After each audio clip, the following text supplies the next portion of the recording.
usaw kaya tungos sa kabaong eh.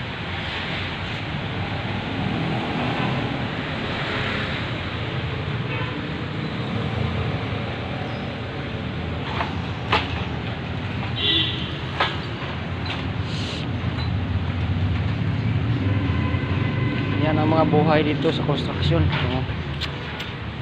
Kanya-kanyang diskarte na lang ba.